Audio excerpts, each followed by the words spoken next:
It was truly a stage musical come to life on screen in the best way possible that I don't know if I've ever seen a Broadway production come to life in a film version like this one ever before. Well, hello. This is the Untitled Film Project Podcast, where we encourage you to watch the movie, then come listen. Let's talk about it together. We are talking about Wicked Part 1. Wildly successful Broadway show makes it to the big screen. Wicked is the story of Elphaba, a misunderstood witch who has incredible powers and befriends Galinda at school. But things go awry when the Wizard of Oz himself gets involved. There is no fight we cannot win. Just you and I, defying gravity. Why is it you're always causing some sort of commotion? I don't cause commotions, I am one. Some of us are just different. So let's tell everybody the big question that we'll be getting into after our discussion of Wicked. That big question is, what Broadway production deserves to have a movie made? I mean, we've seen plenty of them, right? Sure. Les Mis stands out to me. There's plenty more out there. Yep. West Side Story recently. Hairspray, John Travolta. Mm-hmm. So we'll discuss. All right, before we get to our initial takes, we have to go around and basically give our status. How many of us have actually seen the stage production of Wicked? I have not. Dover? I have also not. I have. The theater kids saw it. Who saw that coming? But I think that's important to note because Yeah. I think the context for the audience is going to be important. Knowing that Bradford has seen the musical, I've not seen the musical and know nothing about it. Yeah. Other than the fact that, okay, it's related to Wizard of Oz. Other than that. And then, Jim, where are you at with that? I am the same way. I know nothing about it. I know a few of the popular songs that made it, no pun intended, from the musical's soundtrack, but I don't know what happens in the second half of this franchise. And that's very unique to me, right? Because obviously I know what's going to happen. There's expectations, things like that, right? But now for a whole year, because next November, part 2. I'm glad it's only a year. Only a year. I mean, they filmed the whole thing together. So Yes. But now that you're going to be going in, unless you somehow get spoiled through social media, right? I'm going to try to not watch any trailers also. Right. I'm gonna Exactly. actively avoid the trailers. Which is back to how you used to be. It is. Pre this podcast. But that's going to be very unique to have people like, oh, to have those moments that people that saw the stage version have when they're watching the production going, so that's what happened? That's how they're explaining this? I can't wait a year from now to discuss. Yeah. And you have another question for us before we get to our initial takes. Well, it's more of, do you understand the universe this is taking place in the story? Because I think there's still some confusion in terms of, is it origin story? Is it something else when it comes to the story of Elphaba? And it's more of a parallel universe is how you can look at this. Because think about Wizard of Oz and how this... Because I just thought this was an origin story. But I thought it was a prequel. Right. So take a look at how the movie starts, how the theatrical version starts, and it is telling a different version of a story.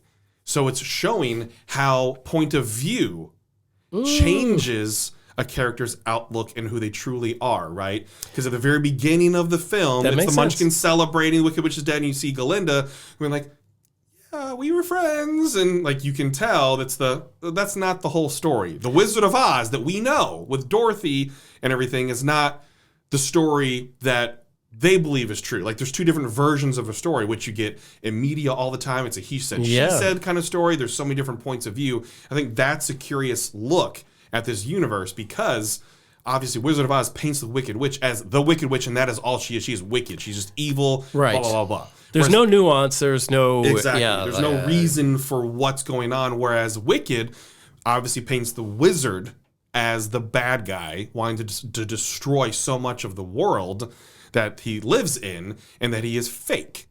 which we all knew already, right? So Sure. it's more of a take on the curious on the sides of the story in that parallel universe, and not necessarily an origin story, but this is Galinda's version of the story and how she's telling the true story of Elphaba. All right, let's get our initial takes with those things out of the way. Let's start with Jeremy K. Gover. Again, knowing very little coming in. My wife, huge fan of the musical, absolutely loves it. I think she's seen it 2 or 3 times.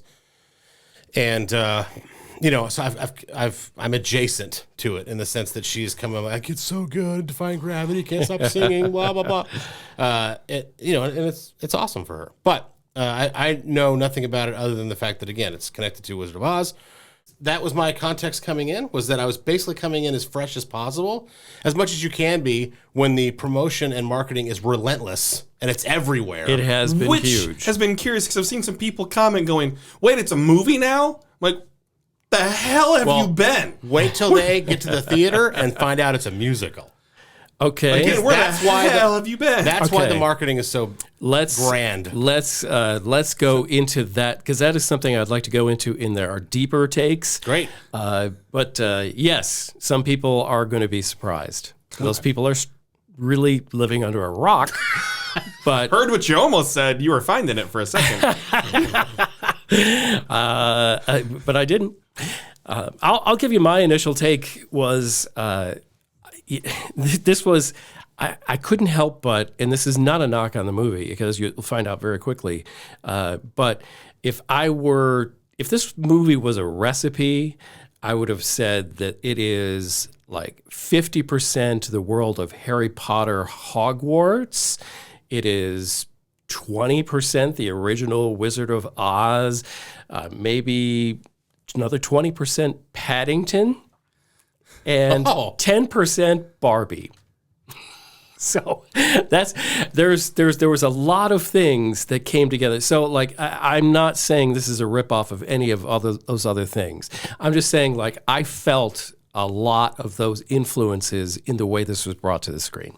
It is difficult sometimes with expectations so high for a musical that has been this large worldwide. I mean, it's been touring for how long? It's still on Broadway. There are so many expectations that come from fans of this because it's been going for 2 decades. It's a generation of fans. Huge generation of fans that know the songs, they know the music, they know what they want to see on screen, they know what they want to see on. There are expectations. So one, I am so glad that's 2 parts. There was no way they were going to accomplish everything they needed to accomplish to tell this story in 1 part. Given the musical itself is 3 hours long, how could you condense everything into a movie version of it and still accomplish what you need to accomplish without cutting some major parts that would just tick off the fan base, right? Sure. So I am so glad that we are getting the full version that we need to and deserve to get out of a production like this. We're making it 2 parts. Now, we'll get into this later. I don't know why they haven't broadcast that it's 2 parts. That is part 1. So saying Wicked, and then you just get a little part 1 on the screen. That's a whole different story we can discuss later. But part 1, as I said on my social media, was stupendously superific. To go into the vernacular of Oz, it was incredible. The production design, the costumes, the choreography, the music, the vocals, the casting. It was such a well-done production, and they answered the call. They truly answered the call with this because they built a world. And in a film version like this, you have to build the world properly to be just sucked in. And this movie sucks you right in. You feel like you're in Oz, you're exploring Oz. It's so colorful. The lighting's great. Just the set design. You talk about Barbie, right? Barbie's production design was incredible. You built the world of Barbie. Yes. They built the world of Oz so well here. And every single person on screen, I was just flabbergasted in such the best way possible at how committed they were on screen to their roles. It was truly a stage musical come to life on screen in the best way possible that I don't know if I've ever seen a Broadway production come to life in a film version like this one ever before. I had chills over my body during Defying Gravity. I knew it was coming. Like, I know what's going to happen, and I still got chills because the delivery of that entire scene building up to it, which many people didn't know, is just the end of Act 1. Like, the most popular song from this Broadway musical is the end of Act 1. Not the end of the whole thing, but it's the end of Act 1. It's right before intermission. Right before intermission, you're like, wait, that's half? All that right there, just stupendously superific.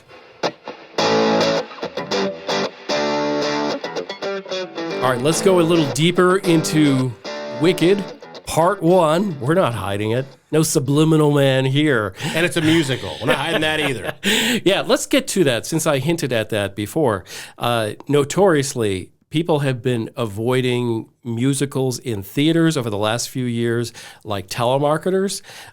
They just, people are not buying it. Last year, they purposefully did not market Wonka as a movie with songs, which, I mean, we should if we've seen any of the, Willy Wonka and the Chocolate Factory or whatever. They know we don't like musicals. So, hold on. You can put the Color Purple in that. Color Purple did the same thing. Amazing. We there's no secret. We all loved Color Purple. We even called it an important must-watch, right? Yeah. So we all loved it, but I would put that in the thing. They didn't say in the trailers at all that it was a musical. They said it's a bold new take. That's Yes. how they said it. So they're hiding. They're sneaking the vegetables in with the meat. Mm-hmm. You know what I mean? Like, because they're trying to make the medicine go down for the American public, which I don't understand. I because I like musicals, but this was a terrific casting job because, well, we all know Ariana Grande can sing the heck out of whatever she wants to. Cynthia Erivo, I did not know, I knew she could act the heck out of everything. I mean, if you see the body of work and how diverse that is and what she is capable of, she transforms every time she hits a TV screen or a movie screen. Her voice just blew me away. And it's because I didn't know she had it. Jim, in my theater, I went to the Dolby, so it was huge, obviously packed. I went IMAX. After The Wizard and I, there was actually applause in the theater. The brief moment after she hits the final note in The Wizard and I, and there's a moment of silence, and all of a sudden just applause. Like, people were just like, oh, she killed it. Like, it was one of those moments in the theater. That was the only song where there was actual true applause throughout the theater, people just showing up their appreciation. She's not there to hear the applause, but they couldn't hold themselves back by showing appreciation for that moment. And that was the awakening of Cynthia Erivo in this role. Like, that moment right there. Whew. Yeah. And that's also what you would do if you were at a live production. Exactly. Yeah. So the casting was great. The only question about casting I have, because I think everybody was terrific in it, Michelle Yeoh, I love her. Are we oversaturated with Jeff Goldblum as like the big villain? I don't think so. It's a minor role, so maybe? it doesn't. It's a minor role. I think, if anything, I'm seeing complaints from people just about his character, but the screen time's so small. It's tiny. It's so tiny that I'm not concerned about it. He played the way the role is supposed to be played, based on the film version. Sorry. Okay.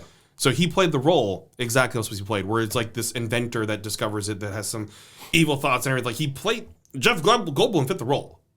Yeah. No, I'm really talking about kind of an oversaturation of Jeff Goldblum in the entire marketplace of he's in so much stuff as the big. I mean, you got like one of the Thor movies. If you watch the Netflix series Chaos, he's Zeus.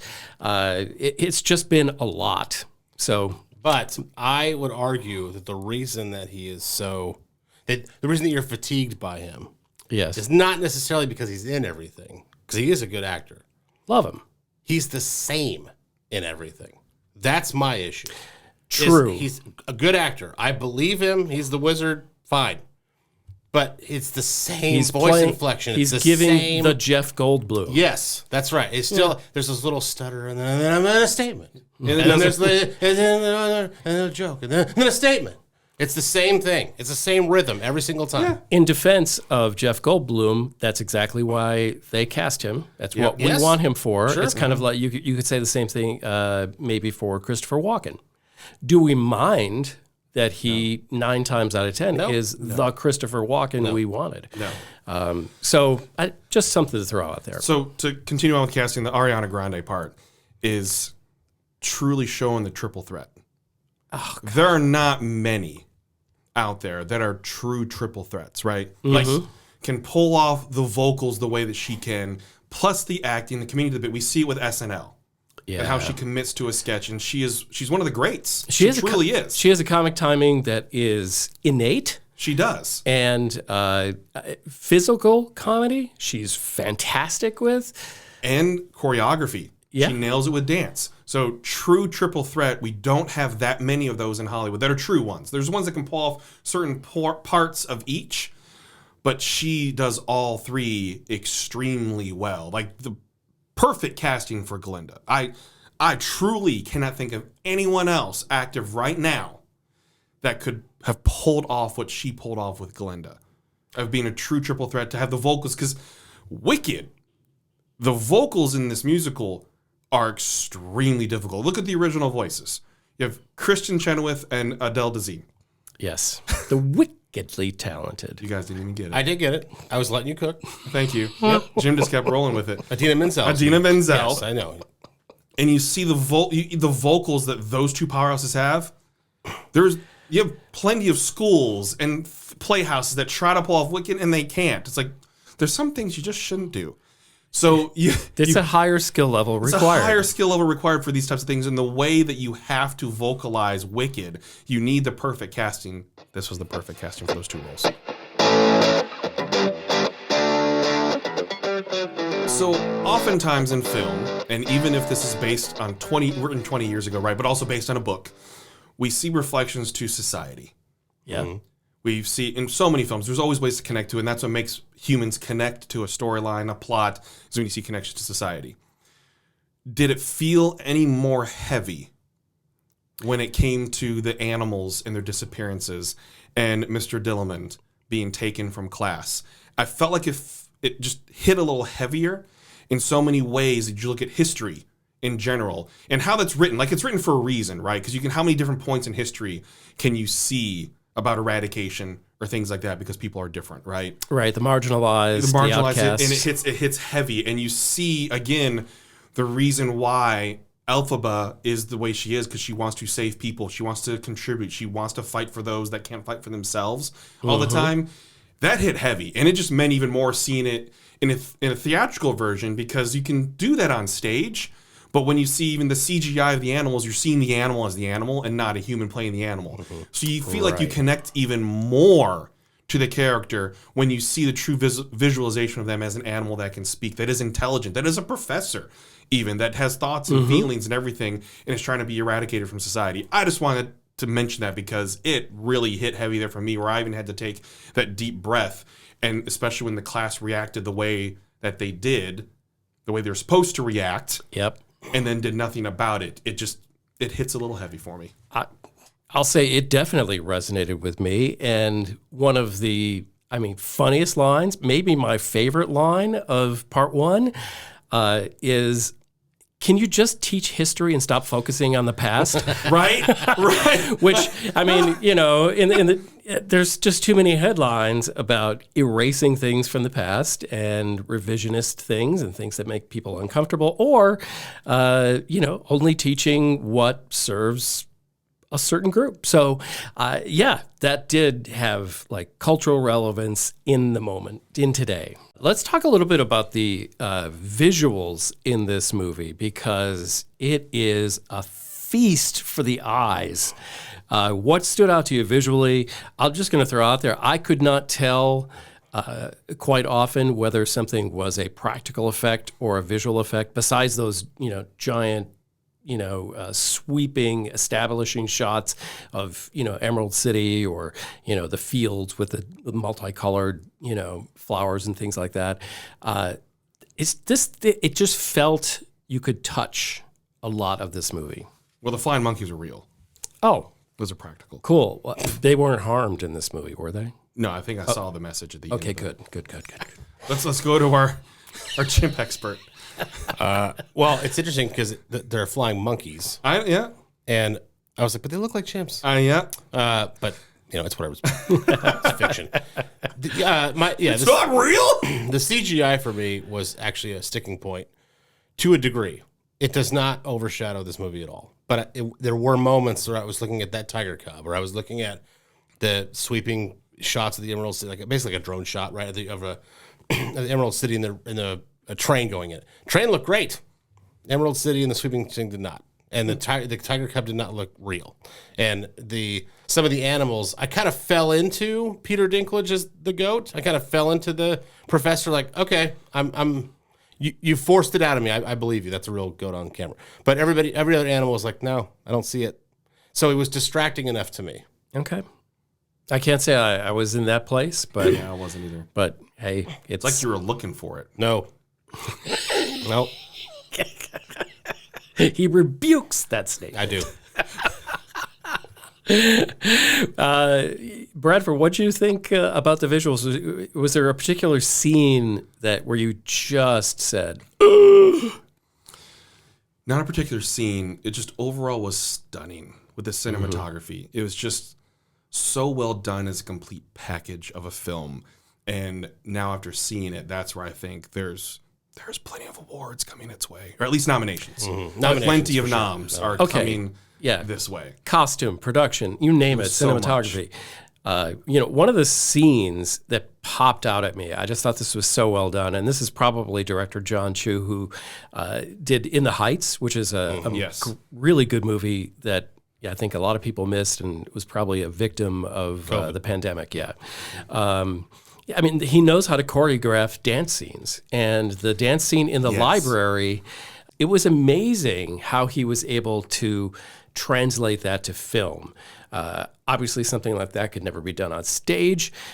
So that's where, mad props to the director for taking something that, could never be done and then making it even better when you have the advantage of film. Absolutely, because only so many people can fit on a stage. Only so many people are in the company, right? So I'm thinking even no one mourns the wicked when they're in Munchkinland, thinking one short day, just the choreography and the dance and having this many people involved in the project, that was blowing me away. I'm going, this is awesome. This is the vision you could tell, truly bringing it to life. Of when you have to have this many people, you can't accomplish that on a stage. You have to do it in film where you have a huge sound stage that you can have hundreds of people involved in this. That's what stood out to me then. That's what made it so beautiful, is the amount of people that they're able to put into these dance sequences, and the choreography involved just made it hit that much harder. Okay, you've heard a lot of our thoughts about Wicked Part 1. Let's see how they translate to scores, and let's start with Justin Bradford. Oh, the guy who's seen the music. Let's go to the theater, kid. Let's get the barometer first. This is one of my favorite films of the year. I cannot wait to go see it again and again and maybe again. I can sit for 240 because it did not feel like 240. It was so well done. It just continued to roll along.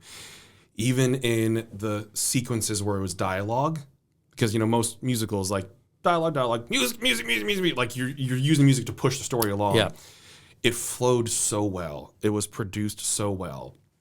Beautiful. The acting, the cast was so good. I love Michelle Yeoh. Smaller role, right? And she had to sing, which it came out that she was a little uncomfortable with that, but she did really well in her sequence. She acted the hell out of that. Especially for those of you not familiar with it, the flip of these people turning into villains. You can probably sense it. I'm sure you can sense. There's foreshadowing. I did not sense it. with Not Michelle Yeoh's with character, no. Right? Madame Marble. Yep. Yeah. But see, that's what's awesome about it. And I'm so glad you get to experience it for the first time without having things spoiled, right? Because when you have the flip, and if the flip happens so quickly, like everything's bright and happy, we're going to see the Wizard of Oz, then, oh, like it was that, Yeah. you get that kind of moment so quickly, and then it flips right into, this movie's about to close. Like, part one's almost done right after that flip. And even in the moments with the flying monkeys and the agony that they're feeling, the pain, and you see Elphaba reacting to the pain, right? You feel for, even though they're CGI monkeys, they pull it off so well to make you connect and feel. They built a true world. And that's what I appreciate so much about the movie, is that they built the world properly. They did the musical justice. And that's what I was going in with. Like so many people, right? Does it do the musical justice? Now, different viewpoints if you haven't seen it. You just want good movie, right? Does it tell the story well? Is it good acting? Is it good vocals? Things like that. Even going in blind, I feel like they just accomplished so much with this movie to make people want to see it again and again. And it shows through with the opening numbers. Just in Friday plus previews, it's already at 48.5 million. This sucker is going to do well. Now, did they spend a lot of money on marketing? They absolutely did. So if you didn't know it was happening, how and where have you been? Now, I beg to differ. I don't think they had to. I don't think they had to, but they made sure that you're going to see this in the theater and not wait. And that's the thing, because there's so many people that say, well, maybe I'm just going to wait for part 2 to come out if they're aware of that, or wait for it on streaming. No, this is one of those ones that's great to see on a big screen, to feel like you're fully entrenched in the world, right? That's what's important about it. And I think that's the marketing reason, is they need people to go to the box office. They need butts and seats to see this. Because, it's going to do well on streaming. Of course it's going to do well on streaming. But this is going to be a huge, huge movie for the holiday season. I know a lot of people are waiting until Thanksgiving week. Not even the first weekend. We're waiting until Thanksgiving week. So it's going to be one of those things. The second weekend of it has potential to be even bigger than the opening. Yeah, it's going to have legs. It's going to have many, many legs. Very, very smart with when they decided to release it, which is, I think, why Red 1 decided to release when it did. Like, in terms of just thinking of strategery. Just don't even try. Get it out there first. Get it out there first, because if you're going to have to wait until mid-December and then it's done. Anyways, it's a beautiful film. I was fully entrenched. I felt so emotional while watching it. Even though I haven't seen the stage version in 10 years, I still remembered so much. I cannot stop listening to the soundtrack. 9.5. Oh. All right. I can't say I'm surprised. I'll jump in here and I'll say that I have very little to quibble with this movie. Like, I have to look hard to find things that I did not think were done superbly. The cast was fantastic. The cinematography was great. The direction was outstanding. The set design, just you can't. It's hard to go up and down the line of categories that you would evaluate a movie on and not find it exceptional. There was a couple of things that didn't hit with me, not knowing the story ahead of time. The eventual friendship between Elphaba and Glinda at that time, it didn't establish as well as I would like. To me, it seemed like, okay, that was a really quick thing where all of a sudden we're best buds. It's a tiny thing, but it's maybe half a point. And then the rest is just super small things. And one of them is, this is so strange, is I'm going to say Jeff Goldblum, who can sing, who I have an album of, is doing jazz and jazz standards. I know the guy can sing. I didn't think his singing was very good in this movie. I think it had a lot of help, and it still didn't sound that great. There was a little bit of, and this is in the sound mix, that and I saw it in Dolby or in IMAX rather, with, the phenomenal speakers. I'm in the middle of the theater. I'm just like, it should have been perfect. The only time I had a little bit of trouble was with some of the songs, with the words to the songs. I thought the rest of the movie was perfectly clear. So that's a tiny thing. For that, I'm giving Wicked Part 1 a 9.0. And then there was Gopher. And then there was me. This is why I jumped in there, because I'm thinking like, okay, let's make him wait for it because this is going to be fun. It's not going to be that fun. I once heard, if you've listened to the show for any length of time, you know we all play hockey. We're all big hockey fans. And I once heard in the 90s a player say that he was frustrated because they knew exactly what Wayne Gretzky was going to do, and they still couldn't defend him. And that's what this movie is. This movie is basically Wayne Gretzky.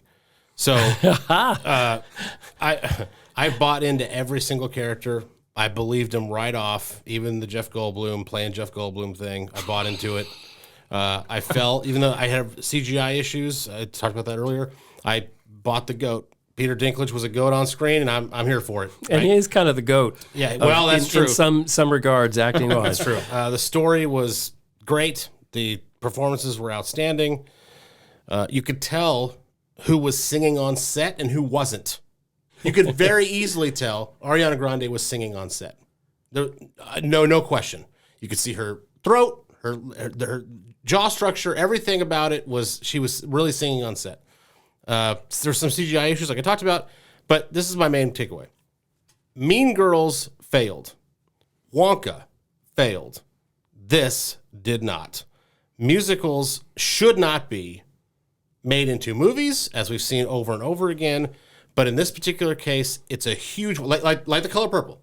It's a huge winner because the songs move the story forward, and I think Jim mentioned earlier, they flowed effortlessly into the song. That's what a musical should be, because I'm watching a film. I'm not in a Broadway theater. I'm watching a film on a silver screen, and I should not notice, oh, God, they're about to sing. That should not come into my mind. It should be effortless and right into the conversation, which delivers the point, which moves the story along. Foley ado. Wicked did that 9.0. Wow, great scores. That is great scores. movie. I do have a problem with him saying musicals should not be turned into movies. But you know what? You've been a curmudgeon for many years. You've been a curmudgeon about that and songs and movie. Like, maybe you're part of the problem of America, why they're not marketing to people. Maybe you're like a lot of others. I would never not go see a movie because it was musical. That's the difference. Unless it's Cats. Yeah. Well, okay. Because that was crap. Right. But that's not my point. I've my not point, subjected my I'm not eyes to- saying, Cats the musical, I'm not going to see it. I'm saying Cats looks bad, I'm not going to see it. That's a huge difference. But you also hate if somebody breaks into song. If it's not done effortlessly, yes. Most of the time. Yes, like right now. Oh. All right, we've talked about Wicked Part 1. Let's get to the big question. All right. Plenty of musicals have been turned into theatrical productions. What Broadway musical should be? That hasn't already. Should be a theatrical production. Jim, we're going to start with you. All right, I'm going to go to the same criteria that Wicked fell into for me, which is one of those shows that I've always wanted to see, never had the chance. Seeing it on the big screen was my introduction. So the same applies to the Book of Mormon. That is a show I've been wanting to see for years. I don't know if it would translate to a movie because I haven't seen it. But like, if I can't get to it, bring it to me on the big screen with somebody who really knows what they're doing. Excellent. Gover? None. Leave them all on stage. There's a reason that TV shows are TV shows and not movies. There's a reason that musicals are musicals and not anything else. None. Leave them on stage. This is the exception to the rule. Wicked and Color Purple are the exceptions to the rule. It is You not the only rule. have 2 exceptions to the rule. I liked Hairspray enough, but I was also 20 years younger, so I don't know if I'd go back. Did you like In the Heights? It was okay. Did you see West Side Story? No. No desire. I don't know if he should have an opinion, Jim. I don't. I said none. Yeah, he did That's kind still of. an opinion. You could just recuse yourself. Yeah. I think you're better off saying, you know what? I don't like him enough, and I'm not knowledgeable enough because I'm dumb Gover, and I'm just going to recuse myself from this. But you know what? I love that he didn't recuse himself because I got the biggest laugh of this episode from his none. So I'm glad he chimed in. You know what? You're going to be visited by 3 musical ghosts. The ghosts of Christmas past, present, and future? Musical past, present, and future. Okay. So just be forewarned when Kinky Boots shows up. Well, you know what? I'd rather not have Kinky Boots show up, actually. Okay, it'll be shucked. And boy, oh boy, that corn's going somewhere. I'd rather see Kinky Boots. You're right. I take it back. Because I've heard the Shuck song. The one that they played on like the Grammys or whatever it was, and it was awful. Would you remove the H from the title of that song? Sucked. Okay. Theater Boy, bring it to us. Step up to the pulpit, please. Avenue Q. All right, I don't even know what that is. I don't know. You're going to have to fill me in. Okay. I think I might have heard a barbershop chorus. Here's where the sing one of the songs, condescending maybe. theater kid comes in. Okay. Avenue Q is basically satire adult Sesame Street. All right. It's Muppets, All but right. it's telling adult themes. Okay, so it's about people that are exploring life, about job loss, relationships, things like that. But you also have songs like Everyone's a Little Bit Racist. Okay. If You Were Gay. Songs about porn. I hope this is a comedy. It is 100% a comedy. Okay, good. It is Okay. You better put this up on screen when I'm talking about it so people get an idea what I'm talking about. What, But Avenue Q? Yes. Yeah, I will. Okay. I always put it over here. I'm just making sure. Just making sure. But there's also a song called Schadenfreude.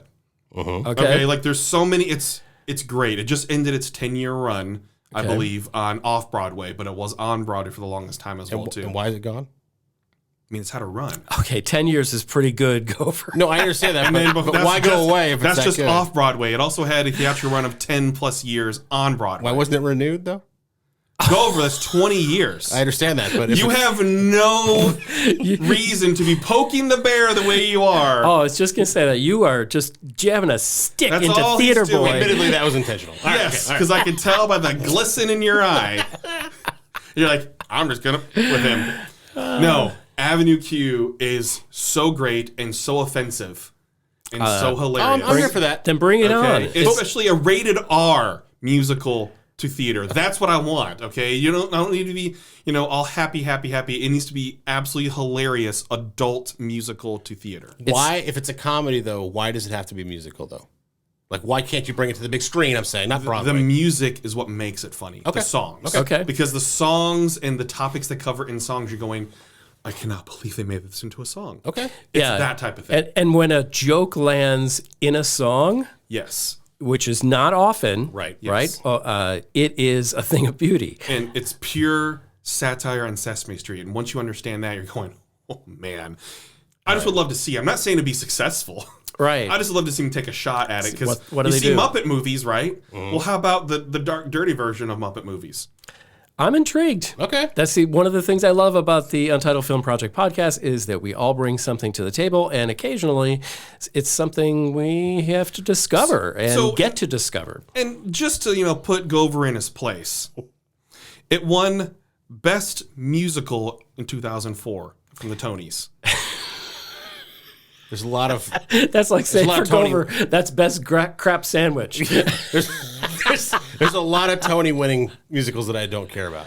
All right. So whether you're coming at Gover because, all the things he said, or any of us that have, we've missed something either about Wicked Part 1 or the big question, tell us, what stage musical deserves a film treatment. Let us know. Stop it! I'm going to have to turn this car around right now. I'm going to do it. You I praised will. Ariana for committing to the bit. I'm committed to this bit. Yeah, the bit sucks. I love the bit. I'm still committed. Thank you for listening to the Untitled Film Project Podcast. To support the show, please rate, review, follow, and subscribe. Original music by Jeremy Schwartz. Special thanks to the Music City Film Critics Association. Editing and post-production by Jeremy K. Gover. Voiceover by Chad Bennett.